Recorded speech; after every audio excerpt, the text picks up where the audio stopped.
하나님의 말씀은 전도서 8장 1절 말씀입니다. 지혜자와 같은 자 누구며 사리 해석을 아는 자 누구냐? 사람의 지혜는 그 사람의 얼굴에 광채가 나게 하나니 그 얼굴이 사나운 것이 변하느니라. 아멘. 할렐루야.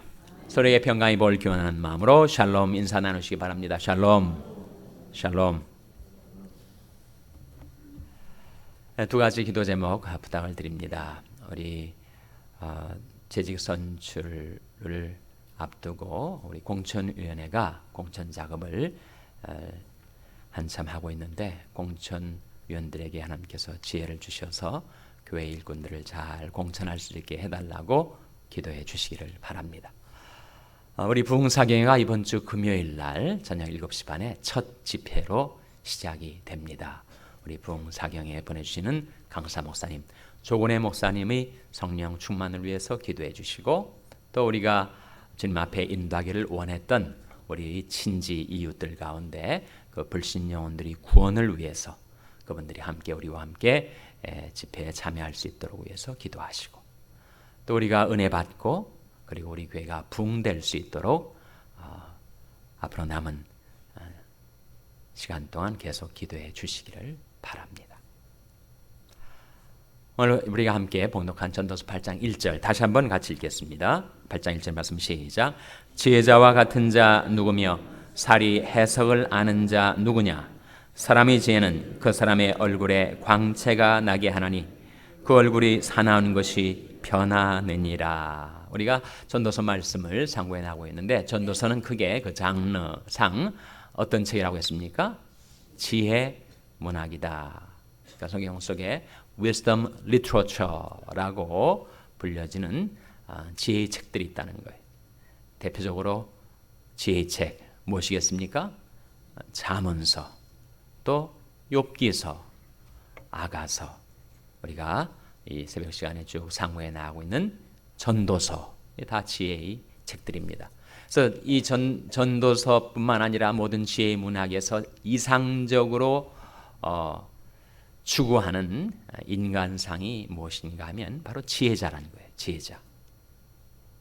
지혜자가 누구인가? 지혜자는 어떻게 살아가는 자인가? 하는 것을 오늘 본문의 말씀이 세 가지로 일러주고 있습니다. 지혜자와 같은 자 누구며 사리 해석을 아는 자가 누구냐? 지혜자는 사리의 해석을 아는 자라고 말씀해 주고 있죠.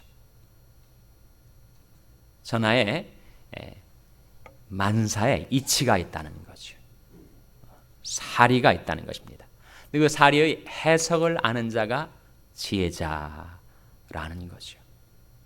어떻게 하면 우리도 사리 해석을 깨달은 지혜자로 살아갈 수가 있을까요? 사리 해석을 아는 경로가 있습니다. 하나는 관찰이죠. 관찰. 인간사, 사람들이 살아가는 삶의 모습을 바라보고 세상 돌아가는 것이 어떻게 돌아가고 있는가 관찰을 통해서 우리는 사리 해석을 알게 됩니다. 또 한 가지는 경험이죠.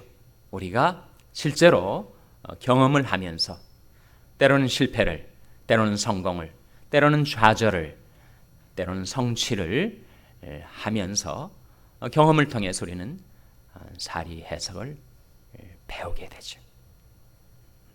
그런데 이 관찰과 경험만에 한정이 된다면 우리는 지혜자가 되는데 한계가 있을 것입니다. 관찰과 경험보다 더 중요하게 우리가 사리 해석을 깨달을 수 있는 경로가 하나 있는데, 그것이 뭘까요? 그것이 바로 묵상이라는 겁니다. 묵상. 이런 경험을 하지만, 관찰을 하지만 묵상 없이, 생각 없이 지나쳐버리면 그것은 결코 우리에게 지혜를 가져다 주지 못하죠. 관찰한 것 생각해야 되고 경험한 것 생각해야 되죠. 내가 경험한 일에 대해서 왜 그렇게 되었을까? 내가 무엇을 잘못한 것인가? 또는 무엇을 잘한 것인가? 생각을 해야 되죠. 그래서 크리스찬들은 생각하며 사는 사람들입니다. 생각 없이 살 수가 있어요. 워낙 분주하게 살다 보면 또 세상이 워낙 빨리 바쁘게 돌아가다 보니까 우리는 생각 없이 상황에 표류하듯 떠내려가는 그런 인생을 살 수가 있습니다. 성경은 우리에게 생각하며 살라. 악한 일에 있어서는 어리석은 자가 되고 그리고 어린 자가 될지라도 지혜에 있어서는 생각하는 데 있어서는 장성한 자가 되라. 우리에게 촉구를 하시고 있는데 우리 생각의 대상, 우리 묵상의 대상이 무엇인가? 우리 관찰과 경험도 우리 묵상의 대상이 되겠지만 특별히 우리가 묵상하며 살아야 할 것이 무엇입니까? 하나님의 말씀을 묵상하며 살아야 되죠. 그래서 말씀을 묵상하다 보면 말씀 속에 하나님께서 담아놓으신 지혜가 내 마음속에 스며들어오게 된다는 거예요. 그래서 욥기서에서 욥하고 세 친구들이 갑론을박을 치열하게 벌였습니다. 그러다가 맨 나중에 나타난 인물이 누구죠? 엘리후 아닙니까? 엘리후가 자기보다 훨씬 더 연배가 높은 사람들이 말하는 것을 그만 지켜보다가 생각하기에 역시 세월이 말을 해야 되지 않은가, 경륜이 말을 해야 되지 않은가. 인생이 많은 경험과 관찰과 그리고 연배가 높은 사람들이 얘기를 해야 되니까 내가 침묵해야 되겠다. 그런데 지혜의 말이 안 나오고 마는 거예요.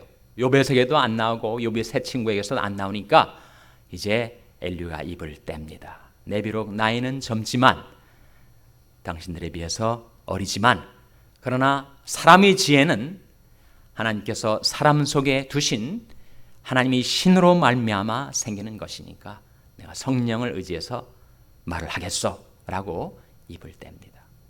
거기에 인간의 지혜는 다만 관찰과 경험에서 나오는 것 아니고 우리가 하나님의 말씀을 묵상할 때 하나님께서 그 말씀 속에 담아놓으신 지혜를 우리 마음속에 스며들게 하신다는 거예요.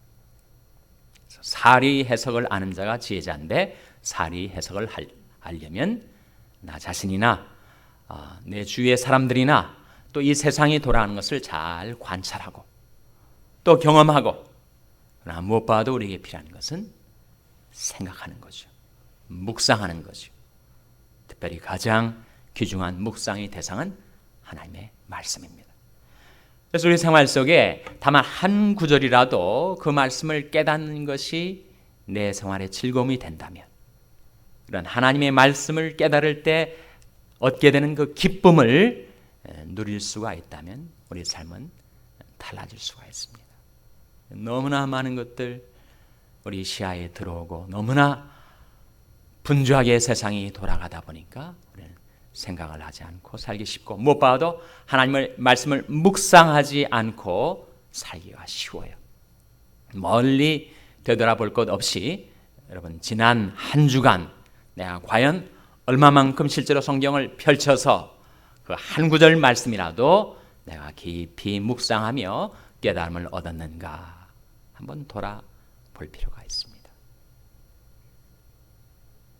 전도서가 우리에게 권면하는 이상적인 인간상 그것은 바로 지혜자인데 지혜자가 되기 위해서 우리에게 필요한 것 한 가지 하나님의 말씀을 묵상하며 하나님의 말씀을 깨닫는 것이 저와 여러분 우리 생활에 제일 가는 즐거움이 될 수 있기를 주님의 이름으로 축원합니다. 두 번째 지혜자가 누구인가? 지혜자는 그 얼굴에 무엇을 입은 자라고요? 그 얼굴에 광채를 입은 자. 지혜자는 그 사람이 얼굴에 광채가 나게 한다. 인간이 죄로 어두워진 얼굴을 하고 사는데 어떻게 광채를 입을 수가 있단 말인가? 고린도서 3장 17절 18절 말씀에 그 길을 제시합니다. 한번 찾아보시기 바랍니다. 고린도서 3장 17절 18절 말씀 찾아서 같이 읽겠습니다. 신약성경 289면 고린도후서 3장 17절 18절 말씀. 신약성경 289면 고린도후서 3장 17절 18절 말씀 같이 읽겠습니다. 시작.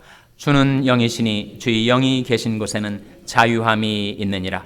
우리가 다 수건을 벗은 얼굴로 거울을 보는 것 같이 주의 영광을 보매 저와 같은 형상으로 하여 영광으로 영광에 이르니 곧 주의 영으로 말미암음이니라. 주는 영이시니 주의 영이 계신 곳에는 뭐가 있다고요? 자유함이 있습니다. 인간은 여러 가지 것에 그렇게 얽매여서 살아갑니다. 염려, 근심, 걱정, 욕망, 너무나 우리를 얽어매는 것들이 많은데 성령이 우리에게 오시면 우리 모든 결박, 우두둑 다 끊어지고 떨어지고 우리가 자유함을 누리며 살 수 있게 해주신다는 거예요. 주의 영이 계신 곳에는 자유함이 있느니라. 우리가 다 수건을 벗은 얼굴로 거울을 보는 것 같이 무엇을 보매 그랬습니까? 주의 영광을 보매. 이 수건이 뭐예요? 이 고린도서 문맥에서 수건은 율법주의를 말합니다. 그러니까 율법주의가 내 눈을, 내 얼굴을 가리우고 있으면 우리는 주님의 영광을 못 봅니다. 율법을 지켜서 의롭다함을 얻고 구원을 얻는 걸로 생각하는 율법주의는 우리로 하여금 주님의 영광을 못 보게 만들어요. 그런 수건이 있다는 겁니다. 오늘날 사람들이 그 얼굴을 가리우고 주 영광을 보지 못하게 만드는 수건이 무엇인가? 요즘은 율법주의뿐만 아니라 물질주의, 육신주의, 그런 무력, 유격, 명예욕, 권세욕의 수건들이 사람들이 얼굴을 가리워서 주의 영광을 보지 못하게 한다는 거예요.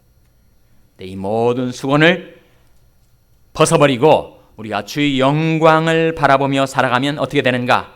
우리가 저와 같은 형상으로 하여 영광으로 영광에 이르니 곧 무엇으로 말미암다고요? 주의 영으로 말미암아요. 그래서 우리가 이 모든 허탄한 욕망들을 떨쳐버리고 성령의 인도하심을 따라 주의 영광을 바라보고 살다 보면 나도 모르게 내 얼굴에 광채가 나게 된다. 제가 주를 앙망하고 광채를 입었으니 그 얼굴이 영영이 부끄럽지 아니하리로다. 시편 34편이 말씀입니다. 그래서 우리가 어떻게 살아가는 것이 지혜자의 삶인가? 나는 의로운 중에 주의 얼굴을 버리니 깰 때 주의 형상으로 만족하리이다. 내 눈을 돌이켜 허탄한 것을 보지 말게 하시고 주의 도에 나를 소송케 하소서. 나는 의로운 중에 주의 얼굴을 버리니 깰 때 주의 형상으로 만족하리이다. 그렇게 늘 심령의 눈을 들어 우러러 하나님을 앙망하며 살아갈 때, 그때 우리 얼굴에서 광채가 나고 우리 인생의 부끄러움을 당치 않는 그런 삶을 살게 될 줄로 믿습니다. 세 번째가 뭐지요? 제자의 삶 속의 세 번째는 그 얼굴이 무엇이 변하게 된다고요? 그 얼굴에 사나운 것이 변하게 돼요. 여러분 한번 여러분이 얼굴을 이따금씩 거울에 좀 들여다보십니까? 아브라함 링컨이 말하기를 사람이 나이가 40세가 되면 자기 얼굴에 대해서 책임을 져야 된다라고 했는데 가끔 좀 책임감을 느끼십니까? 거울을 바라보시면서. 왜 사납죠? 우리가 처음 예수 믿을 때 하고 지금하고 얼굴을 비교해 보면 분명히 좀 사나운 것이 좀 변한 것 같지 않습니까? 근데 왜 사납게 되는가? 자기가 움켜쥐고 살기 때문에 내가 내 자신을 의지하고 내가 성취하고야 말겠다. 악다구니 마음을 품고 사니까 사나워지는 거죠. 맡기지 못하니까 사나워지는 겁니다. 내 건강 의지하고 내 실력 의지하고 내 의지하고 모든 것 내가 다 이루어야 말리라. 그러니까 자기를 내세워야 되고 자기를 자랑해야 되고 자기를 앞세워야 되고 자기를 높여야 되니까 그 드라이브에 걸려서 자기도 모르게 얼굴이 사나워지는 겁니다. 그러나 누가 제자인가? 인생이 그렇게 사라지는 것이 아님을 깨닫는 자. 여호와께서 집을 세우지 아니하시면 세우는 자의 수고가 헛되며 여호와께서 성을 지키지 아니하시면 파수꾼의 경사함이 허사로다. 너희가 아침에 일찍 일어나 늦게 누우며 수고의 떡을 먹음이 헛되도다. 하나님이 뜻하시지 않으면, 하나님이 주권 가운데서 이끌어주지 아니하시면 인간이 아무리 나서서 원하고 달려도 그게 되는 것이 아니구나. 그런즉 원하는 자로 말미암도 아니요 다른 박질하는 자로 말미암도 아니요 오직 긍휼히 여기시는 하나님으로 말미암음이니라. 그것을 깨닫고 하나님께 모든 것 맡기고 살아가면 우리 얼굴에 사나운 것이 변하게 됩니다. 너희 길을 여호와께 맡기라. 저를 의지하면 저가 이루시고. 그럴 때 우리는 하나님께 모든 것 맡기고 안식할 수가 있는 것입니다. 평안을 얻을 수가 있는 거죠. 얼굴에 사나운 것이 변하게 되는 것입니다. 그래서 전도서, 이 지혜서인 전도서에서 우리에게 보여주는 지혜자의 삶은 어떤 삶인가?